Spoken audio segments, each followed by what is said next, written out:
एक दो बातें आपके सामने रखना चाहूँगा।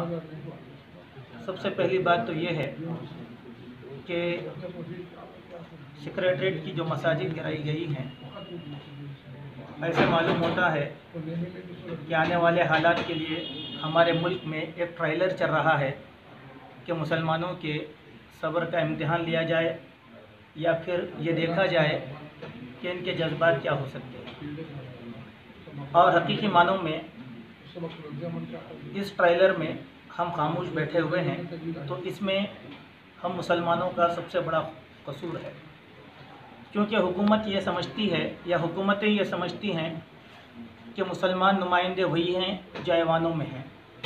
उनको ये बताने की सख्त ज़रूरत है कि वो सियासी नुमाइंदे हैं, लेकिन मुसलमानों के नुमाइंदे सिर्फ उलमाए कराम हैं और उलमाए कराम के ही ये कौम मुत्तबे रहने वाली है।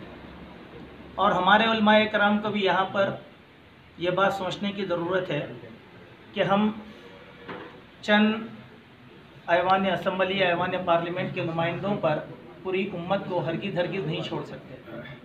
उनका फ़ैसला हमारे लिए कौमी फ़ैसला तस्वुर नहीं किया जाएगा।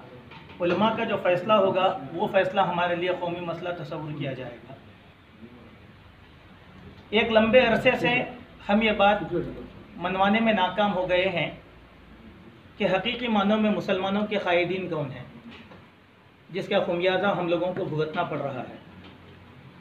अगर कोई सियासी मसला या मुसलमानों का मसला समझकर दोनों में तफरीक कर देते हैं, तो मैं समझता हूँ कि मिल्लत के साथ सबसे बड़ी खियानत है।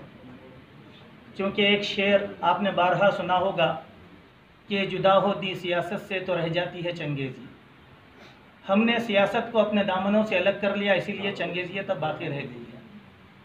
इसीलिए हमारे उलमाए कराम इन मसाजिद के ताल्लुक़ से और आने वाले मसाइल के ताल्लुक़ से उलमा स्टैंड लें, चूँकि पूरे मुल्क की सतह पर हमारे पास उलमाए कराम का एक मजबूत इदारा है जो मजबूत क़ियादत है मुस्लिम पर्सनल लॉ बोर्ड की शक्ल में। हम अपने मसाइल को वहाँ से अगर रुजू करें तो ये सबसे ज़्यादा बेहतर बात रहेगी।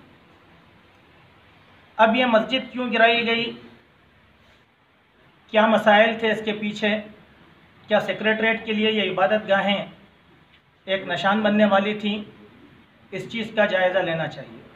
सुप्रीम ग्रुप की नई पेशकश ट्रैवल्स के बाद अब रियल स्टेट में सुप्रीम फार्मलैंड ओपन प्लॉट्स और विलास, नकद और आसान अक़सात के लिए अभी कॉल करें।